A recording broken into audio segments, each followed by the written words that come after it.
ഫ്ലൈറ്റിൽ നിസ്കരിക്കാൻ പറ്റൂല എന്നാണ് പലരുടെയും ധാരണ. അവിടെ മുസല്ലൊന്നും വിരിച്ചിട്ടൊന്നുമില്ല. പക്ഷേ നിങ്ങൾ ഫിഖ് പഠിക്കണം, ഉലമാക്കളോട് ചോദിക്കണം. അപ്പൊ നമ്മൾ എന്താ ചെയ്യേണ്ടത്? അവിടെ തയമ്മം ചെയ്യാനാണെങ്കിൽ നമുക്ക് മണ്ണുണ്ടാവില്ല. അപ്പൊ ചെയ്യേണ്ട പണി എന്താ? നമ്മുടെ മുമ്പിലുള്ള സീറ്റിൽ ഉറക്കടിക്കൊന്നും വേണ്ട, ആ മനുഷ്യൻ അറിയും കൂടി വേണ്ട, മെല്ലെ ഒരു അടിയടിക്കുക, എന്നിട്ട് മുഖം തടവുക, എന്നിട്ട് നീയത്ത് വെക്കേണ്ടത് എന്താ? തയമ്മത്തിന്റെ നീയത്താ. ഒരടിയും കൂടി അടിക്കുക, വലത്തെ കൈയും ഇടത്തെ കൈയും ഇതേപോലെ തടവുക.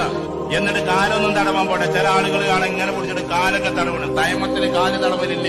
ഈ രണ്ടവയവും മാത്രം, മുഖവും മുൻകൈയും മാത്രം.